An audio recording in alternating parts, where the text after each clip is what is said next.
Good evening, everyone, and welcome to SCOTONOMICS Episode 8. Tonight we're going to be delving into the economics of the climate crisis. And we've got an absolutely fantastic interview and hour to spend with you ahead. But first thing, as always, is for me to welcome my co-host, Kairin van Sweeden. Hi, Kairin, how are you doing? I'm good, and it's a bit more of an interesting evening today because I have a lady with me who's filming me and who has been filming me all day. So, Jay, would you like to say hello? Hi. Hey, hello, Jay and Kairin, how are you doing? So what's this all about then? So, as you know, I'm involved in the Pay to Pollute campaign, and Jay is making a film all about that. So we've been down in Torry, which is in the south of Aberdeen, highlighting what's going on down there at St Fittick's Park in Torry. So yeah, it's been quite a busy day so far. It's been a busy weekend, William, because we had the SNP conference this weekend, and I'm happy to report that my job guarantee resolution, written along with Chris Hanlon and Cameron Archibald, has been passed by conference. So we are going to have, hopefully soon, a job guarantee pilot happening in Scotland. Excellent, congratulations and well done. And I managed to grab this when I was watching on Sunday. Oh, yes. There you go. So it was just a little bit of a screenshot of you speaking remotely at the conference, and I said, really well done for getting that through. It's going to be really interesting to see that pilot. Yes. So hopefully it will happen soon, and it will be, as the Prime Minister likes to say, shovel ready or oven ready for the day that we become independent. Fantastic. Have you any idea of the type of the size of trial that we'd be looking at when that happens? Is it something kind of small, or is it going to be a little bit bigger? Any thoughts on that? I really no idea, William. I guess it's going to depend on what the Scottish Government would be prepared to spend on it as well. So, yeah, that's going to really dictate how big it's going to be. Interesting. Well, hopefully we'll get there soon. But before we get there, we're definitely going to speak a little bit more about the climate crisis. Now, this is a key topic for you and I, and it comes up in so many of our discussions with economists. And I know you were really keen to speak to someone who, is it fair to say, certainly knows more than most, but he really is one of the authoritative figures when speaking about the climate crisis, isn't he? Yeah, and what I say in this interview as well, what I really like about Steve Keen is he really is a scientist economist. You know, he really is prepared to say, I didn't know that before, and now I know something different, and I'm prepared to think differently about something, which is really, I like the way that he, despite the fact that he's a really smart guy, he's able to suppress his ego and really take a scientific approach to economics. Yeah, the wise man is the man who knows he knows nothing, or something like that. And Steve's definitely in that, isn't he, in terms of learning from all the other environments. This is a fantastic interview. I think we're really, really lucky to have him. Kairin and I were really excited when we got to speak to him. We did a full 45 minutes. I really hope you enjoy this interview, and please do drop in your comments, any questions or thoughts as we head into the interview. I really hope you enjoy this. Kairin, are you ready for it? Yeah, and here is Professor Steve Keen.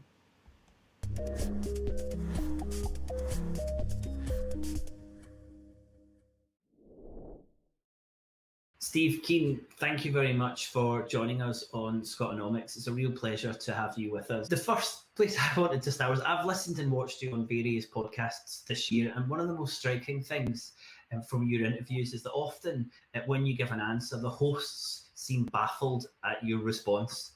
Now, I mean, you're debunking modern day economics, giving really good examples. It's all really clear and concise, but it just seems fundamentally difficult for even very intelligent people to grasp some of the things that you're saying. How do you cope with this, considering you've had this for like probably near on 5 decades? And then secondly, why is it so difficult for people to understand the way that you are looking at economics? It is difficult to cope with because my approach to economics becomes second nature to me now, and I'm lying it out with using a set of logical foundations for it, and I've built the software to be able to express those foundations clearly, and it's become my way of life is thinking that way, and then I'll strike people, and then their mind is caught up with a virus, an intellectual virus that redirects their thinking in one direction or another. And that applies if I'm talking to a Marxist, they can't help going back to the labor theory of value. If I'm talking to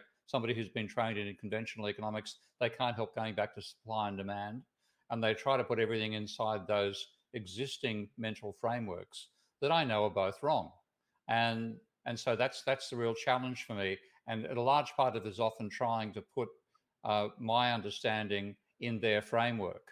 And I've done that just recently when I was talking about how the mainstream thinks that a government deficit is a bad idea because it drives up interest rates. When you look at their model, and that's the intersecting supply and demand stuff, what it shows is the government coming into the market for bonds is adding to the demand for bonds, and you've got a rising demand for money, and you've got a rising supply curve. You've got to offer a higher interest rate for people to be willing to offer more money. So if you add the demand, you drive up the interest rate, and then the government might get its spending done, but that higher interest rate crowds out the private sector. And that's literally, I'm pretty much quoting Mankiw on that front. That's what anybody who's done a PPE course somewhere and therefore is potential prime minister, that's what they believe. That's what their mental framework is. Well, I go through my own model and I show, using the double entry bookkeeping systems that I do and so on, that the government deficit actually adds to the supply of money. And then I can come back to the way they think now and say, well, it's not the demand curve that shifted because of the deficit, it's the supply curve, and it's shifted out. So the deficit is, according to your model, will reduce interest rates and increase private sector activity. So I've got to find a way that I can express it, but I want them to get away from their way of thinking, because the problem from their point of view is, how do they know whether to put this on the demand curve or the supply curve? And that then is all the ancillary assumptions they have. It isn't just this, one little intersecting supply and demand curve for money. They've got their model about how money is created, which is the government can control the money supply. They've got their arguments leaving banks out of the whole system. You've got an entire forest of assumptions. And once you knock any one of them down, the whole forest collapses. It's a house of cards more than a forest.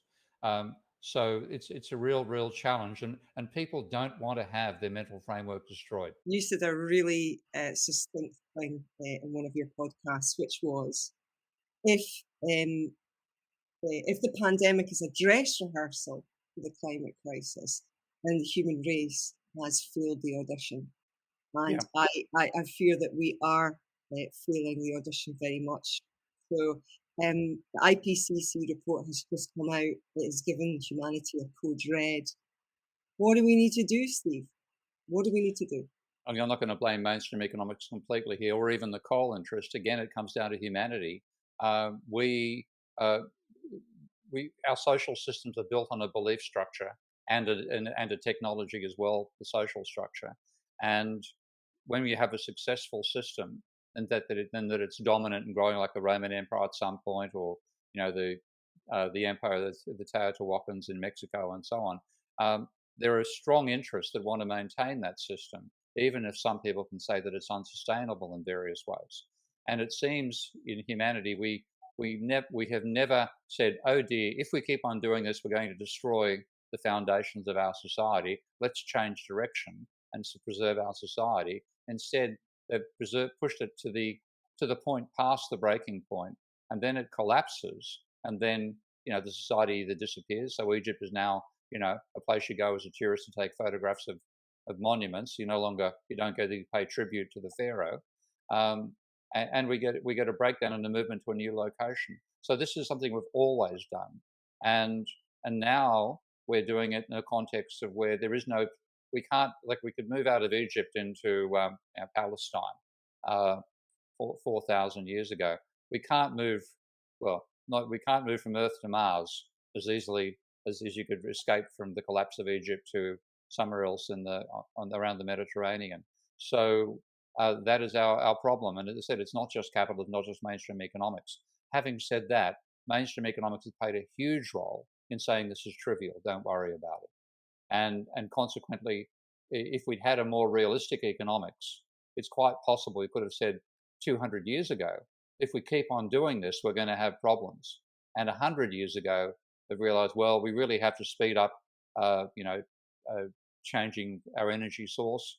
And we also need to constrain our population, constrain inequality. We could have made those decisions with a more realistic model of how our society functions.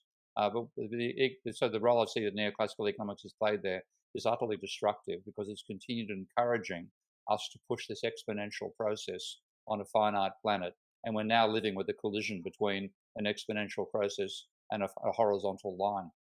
You'll know in Scotland that we are hosting the COP26 in November. And, you also know that I'm involved in a court case against the Oil and Gas Authority as well. So there's a disconnect between what our supposed ambitions are and what's actually happening, which is the UK government are giving out licenses and permitting people to carry on drilling oil out of the North Sea. The other thing that Scotland is very keen on doing is being a world leader in renewables. Now, I was listening to your interview with Simon Michaud, and he's very knowledgeable about really what the realistic targets of that would be, because obviously we're limited in resources. And a couple of things he pointed out are neodymium and copper, which are massively used within wind turbines. And there are lots of other things, minerals that just are going to run out or are going to be so inaccessible, it's just not going to be practical to try and get them. How can we really meet that ambition, I wonder? And that's I know that I'm an economist, unlike most economists who think they're also meteorologists, paleontologists, weather forecasters, etc., and they can use their own silly models anywhere on the planet. So I'm going with my engineers tell me, and in that sense, Simon is probably the person who's got the strongest handle on the physical elements we have to use for our current manufacturing system, and how expanding part of the system, like more solar and more wind, is going to involve using more of the available elements we currently use than we actually have available on the planet or easily accessible on the crust. And looking at it, the only other way is to say, well, can we do something else like nuclear? And a lot of my engineer colleagues who support me on Patreon are fans of nuclear, and some of them argue you can scale nuclear up fast enough to produce the energy we'd be replacing from carbon-based systems over 10 to 15 years. I'm sitting between the two groups. My feeling is, like a lot of the arguments about nuclear assume technologies like the thorium-based reactors, for example, that we still haven't built a working prototype of. The nuclear power, the uranium-based systems we currently have, we could build them, but I still can't see us avoiding a crunch where we have to reduce our energy consumption, because I think we're already putting a point where damage to the climate is becoming overwhelming. And the scariest one for some time has been the disappearance of Arctic summer sea ice. That's bad enough, but it appears on recent data that we're also seeing a slowdown in the term of the AMOC? No. The Atlantic Meridional Overturning Circulation, also called the thermohaline circulation, and people colloquially know it as the Gulf Stream. So the Gulf Stream brings warm water from the equatorial band of the Atlantic Ocean north past the coast of America onto Europe and back down again as cold water. And it's a circulation system. The whole circulation links the north to the South Pole. And it's all driven by temperature differences and salinity differences. And recent research is saying that the section which goes in the Atlantic, so the Atlantic up to the northern Europe, is slowing down dramatically. And if it does, the heat transfer that implies, which warms Europe by something of the order of 3 degrees Celsius, could disappear. Now, economists will say, "Oh, that's good. That's going to counteract some global warming. That's going to improve GDP." I'm not joking. I wish I was. Okay? These idiots, these overstretched idiots, believe they can apply their model to areas that they have no knowledge about whatsoever, which is climatology, the dynamics of the planet. And they say, okay, we've got this. We found a pathetic relationship between GDP and temperature. So if you have an increase in temperature, it'll cause a pathetic change in GDP. And if we go the other way, we'll slightly reduce the pathetic increase in temperature and therefore make GDP better. So losing AMOC was a good idea. And that's a quote from Richard Toll recently. And also, I'm afraid to say, Gerard Wagner in a recent paper, that, losing AMOC would be a positive for the climate. Get out of here. You guys, you are not planet designers. You are not Slarty Bartfast, okay? You didn't design the fjords of Norway, if you know your Douglas Adams. And here you are pretending you can design a planet. Well, get out of this market and show you how you can design an economy in the first place, because your model of the economy didn't work to predict the financial crisis. How on earth do you think you can predict the consequences of shutting down a major section of the Earth's climate on the economy? It is Steve, such arrogance. I think the more Zaphoid Beetlebrox when it comes to the arrogance. If you know your Hitchhiker's Guide to the Galaxy. I have read that if the Gulf Stream breaks down, the west coast of Scotland will not be habitable. Yeah, and this is like, if you look at the scientists actually saying, I'll just finish on this point and go to the next question. Jim Hansen looked at that in 2016, and he said the breakdown of the AMOC also occurred during the Eemian period back in the paleontological history of the planet, and that generated superstorms which were throwing boulders, 10-meter high boulders onto 10-meter high cliffs on the coast of Ireland, and implies waves of 40 to 60 foot as a common event during storms. Now, if Atlantic storms like that start coming out of this, then a couple of waves and it could be goodbye Holland. And I don't just mean a couple of hundred people dying. I mean the whole damn place finding itself a few meters under sea level instantly overnight. And this is the sort of thing we're playing with. And you don't toy with forces like this, because if we shut down AMOC and find that it was a bad idea, we can't restart it. It's a couple of points. It's this completely ignoring the idea of a tipping point that a lot of economic models just continue that. Just assume that you can continue to measure and you can continue to progress, and not this idea that something so cataclysmic happens that your model doesn't work. To solve a total climate breakdown, I think we need to fundamentally reshape our economics and our society. And I think that attempting to do that within this kind of neoliberal framework is a bit like flicking a pea at a charging rhino. Would you agree? And how do we look at this way of managing our economy completely differently so that we do avoid these climate crises? Well, I don't think we are going to avoid them, unfortunately. I think it's inevitable we're going to strike them. But if we were to do it, then we would have to see ourselves as constrained by the capacity of the biosphere to absorb the energy that we're taking out of the biosphere and where we're dumping the waste.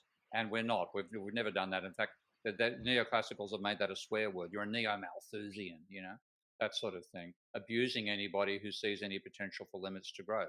But as you said, Simon's excellent presentation on my podcast a couple of weeks ago, we are actually at the limits of many of those resources, and even trying to scale up solar or wind power is going to exhaust the existing supplies very rapidly. And then you say, well, if you've done that and we can't do any more, what do we do? Well, the thing is you consume less. And that I think is only possible if we have a sense of rationing of our consumption. And you can't ration the poor, because the poor are already, very close to the breadline. And this is why we saw the impact of the diesel tax that Macron brought in under the cover of carbon, of global warming policy, causing an instant revolt by the working class and self-employed in France, because they couldn't afford the extra cost of diesel. So the only way we can do the rationing is if the impact of the rationing is imposed on the rich. And that is the last thing we've ever done under neoliberalism. It's always a case of, trickle-down economics. which I say is it's actually a French term. It sounds for trickle-down, and that's what we've done. Well, you can't do it anymore. You've got trickle-top. You've got to make the rich pay for it, and if you do rationing of carbon, which is one thing I'm working on, then I would like to bring in a system, a dual currency system, where everything had a carbon price as well as a money price. We will receive universal carbon credits effectively on a daily basis from the central bank, running at the average per person. So everybody gets the average for their country, which means that 95% would get more than they need, more than they use. And the top 5% would need to buy carbon credits off the poor, because otherwise they would not be able to maintain their consumption. Something like that which would force the burden of the rationing onto the rich and redistribute in favour of the poor, while it might also reduce our overall consumption. I think something like that is necessary. There's no way we're going to get there through market systems. Carbon taxing, carbon pricing is not going to do it. All those things are going to fail, and that is one reason that some of the oil lobbyists and coal lobbyists support it, because they know it'll never happen. It's time for radical change. I wanted to ask you something specific about the Scottish Government, and I wondered what you felt about this. The Scottish Government launched an industry-led strategy that looks to drive profitability, responsibility and sustainable growth. The Scottish Government loves that phrase, sustainable growth. And this is in the food and drink industry. It wants to double the size of the industry to become a 30 billion turnover industry by 2030. So and that will all be primarily from exports. So using this as an example, do you think these kind of growth strategies for industries, not just in Scotland but across the globe, can really ever be responsible and or sustainable? No, not. We could have been responsible, sustainable 50 years ago, or 70 years ago. Okay, it would have been feasible to imagine that sort of increase. But we are now, like, compared to the limits to growth, which is the last intelligent document written about climate and economic dynamics, was the limits to growth. It's all been stupid stuff since then by neoclassicals. But they argued that we could have a sustainable future, but that involved constraints on population, constraints on income distribution, and a rapid shift over to renewable energy, et cetera, et cetera. It involved us with tapering, so that the pressure we put on the planet reached a maximum level and didn't therefore degrade the biosphere. So this whole idea of growth, particularly when you say it's export-driven growth, I mean, every country in the world is trying to achieve export-driven growth. They're all putting in targets that collectively can't be met. And so it isn't just Scotland wants to double the size of the industry, so does everybody else. Well, you can't all do it. And if you do all try to do it, you can only do it by degrading the planet even faster. So I think those things are delusional. How about this one from the UK government and their attempt to end the climate crisis? The UK government recently announced a 15 billion retail bond called the Green Savings Bond. Now, ask savers to give an amount up to 15 billion to the government to then pass on to green projects that they will choose. Now, I've got a whole heap of issues with this, but I wonder what your thoughts were on this type of approach to funding our way to net zero. Well, for a start, if the government sells bonds to the non-bank public, that is actually taking money out of the public sector, out of individuals' bank accounts, and handing it over to the government. That is actually reducing the money supply. Now, that is one of the reasons war bonds were sold in the 1940s. It wasn't because the government needed the money to buy the guns. It was because by having the private sector use their money to buy bonds rather than goods and services, it reduced the demand for goods and services and left more of the industrial capacity of the country for the war effort. So if you want to do this, what you should be doing it to is to reduce private consumption. Now, that's not why it's being done. They actually think they're funding these green projects. The green projects could be funded by the government running a deficit and issuing bonds to cover it. There's no need for them to do it otherwise. So I think this also falls back into the same neoliberal mindset that the government has to borrow off the private sector to get the money it needs. The reality, and that's why I built my Minsky software to illustrate this stuff very easily, the government is a money creator. And if it needs to create the money necessary to finance enormous amounts of green purchases, then it can create that money by running a deficit that actually buys the green goods off the private sector, enables that construction to be done by the private sector out of profit. It doesn't need to then sell bonds to the private sector to finance it.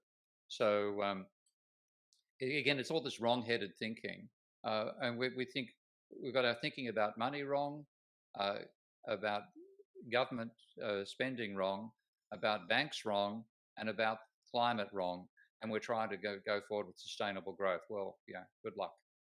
Yeah, I think you have to be wary about adjectives in front of the word growth. I think that's always going to be a concern. The other thing I wanted to bring to attention to our audience as well is that you wrote a paper last year about Roland Nordhaus's work. And I was frankly shocked when so was I. The details of it. It was incredible to me that any grown-up, never mind someone who's not necessarily got a science background, any grown-up could manage to think that you can work inside when the planet's warmed up by 6 degrees. I know, and this is what strikes me. I mean, the level of delusion these people have is just breathtaking. And like, this is one thing that's insulting to engineers, to have this lot regarded as hard-nosed thinkers. They have complete fantasies. So that one of the fantasies is the roof will protect you from climate change. We'll tell that to the people in Germany whose houses were washed away recently. Your roof saved you. You're not really dead. And then we're factories with water in them. That's okay. You can use the water for some other purpose. Yeah, sure. It's an incredible unrealism. So first of all, they think that having a roof over your head will prevent you suffering from climate change. Then they think the current temperature and GDP relationship across the planet can predict the impact of global warming. And just like most recently, this new paper came out by a guy called Dietz and also Gono Wagner, whom I had some time for until this paper, because he has published stuff criticizing the equilibrium thinking of neoclassical economics. Well, he's now come out with this classic equilibrium thinking paper trying to cover tipping points. And I'm waiting for some neoclassical to tell me, oh, you say we don't consider tipping points, but look at what Dietz and Wagner, 2021, that covers tipping points. Yeah, sure. Look, I've been reading the background paper to this, and this is just new information. They value the non-market effects, so things you don't actually pay money for, like being alive and having a forest to go and visit, and a view that's worth looking at, etc., etc. They say they value that using another quadratic, and the quadratic has their willingness to pay. What are you willing to pay to preserve the economy, the environment, for your exogenous enjoyment of the environment? Well, they have a loss function using a quadratic, and the level at which they say the damage is 100% of GDP. Get this, it's a 17.68 degrees Celsius increase in temperature. So they're saying 17.68 degrees increase. Now, how the effing did they manage to get this bloody number? Go inside and check it. And the reason is they're using a quadratic. And they calibrated the quadratic. This is really technical, sophisticated stuff, the sort of stuff that a child who's just learned what a quadratic is in year 5 could do. With the whole range of complicated econometrics built around it. But this is the 5-year-old bit. And a 5-year-old, I want to, delay getting into kindergarten, go back to kinder to learn something, kid. They calibrated this quadratic so it gave you a 2% loss of GDP at 2.5 degree warming. Now, 2.5 degrees is already past the 2 degree tipping point that Stefan and co have said in 2018 is probably as far as you'd want to go in Tim Linton. They're saying 2.5 will cause a 2% damage to the GDP. Now, to get that therefore means that if your coefficient for a quadratic is a times x squared, the a in that case is 0.32%. Okay, and therefore to get that being equal to 100% of the economy, you need a temperature increase of 17.68 degrees. That's where they got the number from. You think, again, it's juvenile. This is the basis of people giving advice to governments about how to cope with climate change. If you asked a scientist what temperature would absolutely guarantee the extinction of all macropods on the planet, they'd probably say about 8 or 10 degrees. At that point, probably I may say 12, every large-scale life form would probably be driven extinct by it. And these guys are saying, I'll give you actually how much of the economy would be left at 12 degrees, according to these guys. Let's see, a 12-degree increase, we'd still have 54% of the current economy. Without any humans on the planet doing anything. We'd all be extinct, okay? There'd be no animals, okay? No agriculture worth speaking of. Everything would be on fire or underwater, but no, the economy would still be 50% there. I'm laughing at that, because it's so ridiculous. But you're right. I mean, these are people who are influencing policymakers. They are. People who are in power and have the levers of power, and therefore act on this advice. I was shocked that William Nordhaus had advised the IPCC. Yeah, and it is also, like the government, the main government body is the interdepartmental committee on global warming and greenhouse gases. This is something that Trump pretty much shut down and Biden has revived in 2021. But when you look at what they're using fund, they're using Page, they're using DICE, they're using all these neoclassical models to predict what the damage is going to be, and then coming up with the social cost of carbon. So the whole thing has been framed the way neoclassical economists think. And an essential part of that is because they believe capitalism can cope with anything, because this back to the ideology they have of this being a perfect utopian system. Utopia can't be destroyed, therefore climate change can't be too bad. Therefore, let's assume 87% of industry will be unaffected by climate change because it happens in carefully controlled environments, otherwise known as indoors or underground. Let's assume we can air condition everything, and Toll has come out with that one as well. And let's assume that the current temperature in GDP, which is trivial changes in GDP from large changes in local temperature, that'll happen in the future as well. It's all fantasy material. And when people realize how they have conned themselves and then conned us, I hope there'll be a level of revulsion and outrage that we put up with this garbage. And then at that point, everybody who's had this, little brain virus injected into their brains will get revolted by it. We can get rid of it finally, but you're getting rid of it in the context which we may be fighting for the survival of human society. Specific to the IPCC report. And the report said, and I'll quote, knowledge gaps remain in the integrated assessment of the economy-wide costs and benefits of mitigation in line with pathways limiting warming to 1.5%. And I just wondered what you think caused those knowledge gaps. Is it because people are off looking and using models that just have no relation to what's actually likely to happen? Well, yeah, true, because the models the economists have generated, which are where most of these IAMs are done by economists, and even some of the ones done by scientists use the damage figures developed by economists. They've all been based on this complete fantasy that they're effectively equating the climate to the weather, the simplest mistake you can make. Okay, and that's what the economists themselves have done, and it's been ingrained.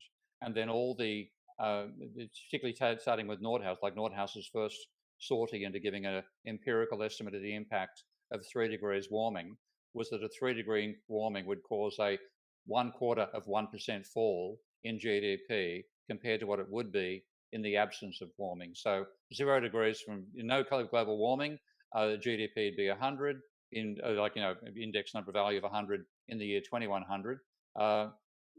3 degrees of warming, it'd be 99.75. Okay, and that then set the reference for all the sorts of numbers these characters have come up ever since then. They're trying. It's as though you've thrown a dart and the dart's hit the wall, and then you've drawn the bullseye around where the first dart organised. Everybody throws to come close to that hole. Only the dartboard's on the other wall, the real dartboard, and so we're involved in this mythical campaign to keep limit damages on the assumptions that they're trivial, when in fact they're gigantic and they're going to come in through the other wall. Yeah, I think one of the things that the economic academics have suffered from, perhaps self-inflicted as well, is the siloisation of their economic And it's clear to me that you have not siloed yourself with other economists. You've gone out into the world and looked at lots of different ideas. And also what really impresses me about you is that you're prepared to say, I was wrong. And that's a very scientific approach, because we all have to think like that. We're all scrabbling around trying to make the best of the things that we do with the knowledge that we have. But yeah, you're very much, you take a very scientific approach to what you're doing. And how did that happen? Good question. I think it's got to be something in my own personality, because I remember back at school once, like I wasn't the dux of my class. I always came, the best I ever came was second. I had a couple of outrageously intelligent guys in my class. One of them ended up being chief chip designer for Motorola, and the director of the IEEE, the main engineering unit. The other guy must have had too good of a family life and has never been seen since. But that's the sort of competition I had at school. But anyway, so I was one of the brightest in the class. And the teacher asked a question, and I said, I don't know, sir. And the teacher didn't hear me. Everyone said, oh, you can't say that. You can't say you don't know. I said, well, I don't know. So I have a capacity to admit what I don't know. Whereas a lot of, in economics, encourages the opposite. I know everything. And people who want to, willing to make a set of assumptions to cover holes in their logic. That's what economics has become dominated by. So I'm just lucky in some ways that I manage to have a personality that sort of defines me as a contrarian in that sense. And in that way, I mean, you look at Tycho Brahe, Galileo, Copernicus. I'm not going to put myself on those pedestals, but they are people who are able to say, there's got to be something wrong with this. And, and admit that I don't understand this at the moment. I've got to find out what makes more sense. And that is the essence of the scientific method. So in that sense, I'm genuinely much more a scientist than I am an economist. Right now, would you describe yourself as an MMTer? I support MMT's analysis of government money creation, and I've done the mathematics to support that using my Minsky software. I think MMT is a developing theory, not a complete one. So they haven't incorporated credit yet, and I've done that with my Minsky modeling. So I think I can enhance their understanding by including credit in there as well. And you have to understand money creation. So the essential points MMT makes are correct. The deficit creates money. It also creates reserves that are used by the banks to buy the bonds that the government issues to cover the deficit. But the government doesn't have to, there's no borrowing going on. The government is actually just converting reserves into bonds. So non-income earning assets for the banking sector into income earning assets for the banking sector. There's no limit to the capacity to do that. So all that stuff is quite correct. What they haven't yet incorporated is the role of credit, and that can be done, and that enhances their theories as well. That's what I'm working on for my next book, which is coming out in October. And then they also need a stronger analysis of the physical economy. So there isn't much in the way of the analysis of the physical economy in their theories yet, but that can be provided by what's done by post-Keynesian, Kaleckian, Sraffian economists as well. I wouldn't follow their advice on international trade, but I would follow their advice on government deficits. And when we look at it, you therefore have a strong argument in favor of much more fiat money creation and much less credit money creation for a sustainable capitalist economy, if there ever is such a thing. With climate change hits, that's one of the reasons I'm in Thailand. I think in terms of food, this place is going to suffer less damage than Europe. So yeah, and resilience is what we're leaving out of our economic thinking, and that's like the MMT is part of an overall fabric of a sensible description of a capitalist economy, but you have to include such things as having resilience as well as efficiency, which the neoclassicals focus on and ignore resilience. They think it's the same thing, which it's not. Almost the opposite.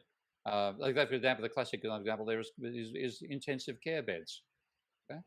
If you're efficient, you only have enough for the current demand plus 2 or 3 standard deviations. Along comes a pandemic, you need that plus 100 standard deviations. Well, sorry, you haven't got it. So if you want to be robust, you have to have far more of these beds than you need, far more of the doctors, far more of the nurses, and they're in training mode. And then when the crisis hits, they've got the capacity and they've got the skills. So resilience is the opposite of efficiency in that sense. And you've got to see the fabric of the production, the overall fabric of manufacturing, which is also on the fabric of the biosphere. Thinking about the interactions between one sector and another, which the sort of work that the Atlas of Economic Complexity does in Harvard and MIT. Though that sort of understanding is what we need to integrate overall to have a proper theory. MMT is the shining light in this sense, that it's actually got into the public consciousness, and that's the major reason I won't criticise. I'll support 90% of the time, because it's a true achievement to get a non-orthodox theory being discussed in the mainstream media. To finish on climate, I wanted to ask you what your thoughts, hopes and expectations were of COP26, which of course takes place in Glasgow this year. I think you're going to have pretty good sale of malt whiskey, and a few other parts of the economy might do okay, and you'll have a whole lot of waving pieces of paper, and you might as well have Chamberlain waving one saying peace in our time. I think international agreement. If you want to start with international agreement, you're not going to get anything done. And often this is known by the fossil fuel lobby. They're aware of that, so they're happy to have these sorts of things happen, because they know you're going to get the lowest common denominator out, if that, and consequently you don't get any real action, any real change.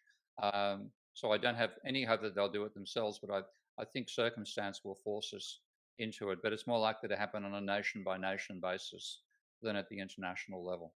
I think that IPCC report really did seem to send shockwaves across a lot of the organisations, populations, and hopefully governments, stating the difference between the unavoidable 1.5 degrees and the avoidable 2 degrees increase. And I hope that does have that continues a lot of momentum into COP. I would hope so too, but I just think people, again, it's the whole question of a paradigm or a mindset.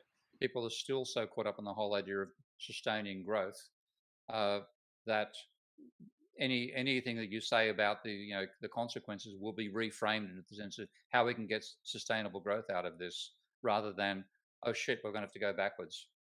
I think, Kairin, you and I are in agreement with that as well, in terms of how we address things. It has to be about stopping and not just trying to continue on a slightly kind of greener mode than we've been doing.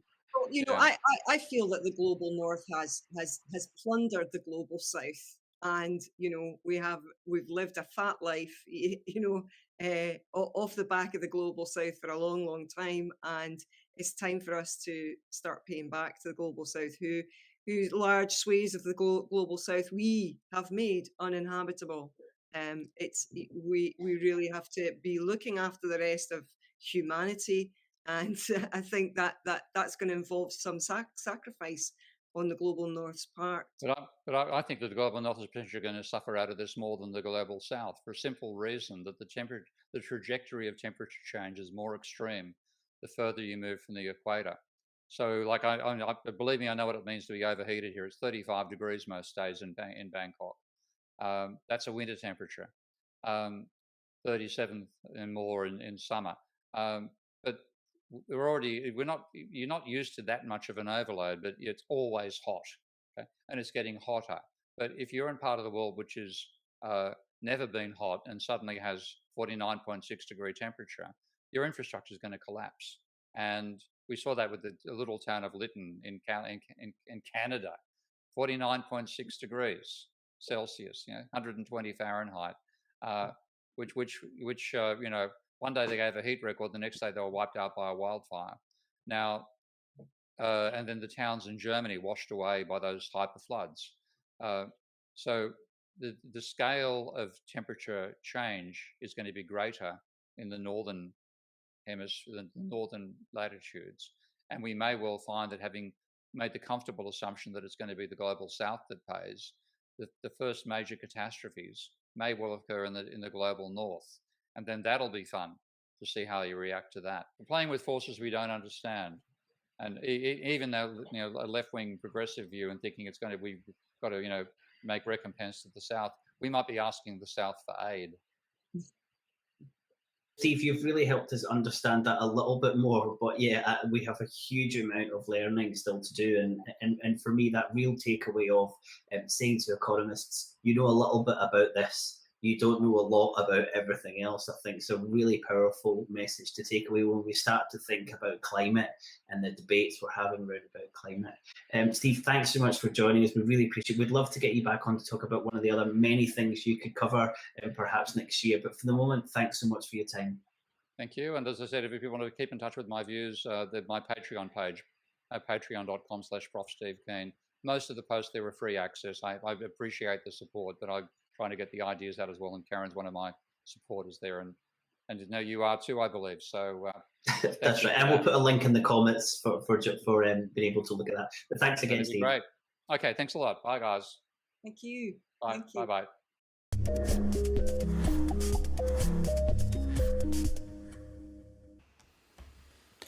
Well, there you go, Kairin. That's the third time I've watched that. It's probably maybe even the second, or maybe the third time you've watched it. Does it still have as much of an impact when you're watching it again?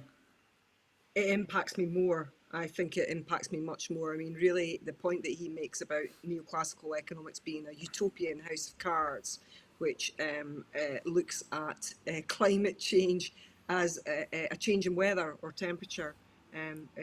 When I saw the paper that he wrote about Nordhaus, I really was just incredibly shocked and really surprised at the stupidity of it, and that it was affecting thinking in high places. Yeah, that was actually the note I took from the third watching of it, was what you said, which was these people are in positions of power.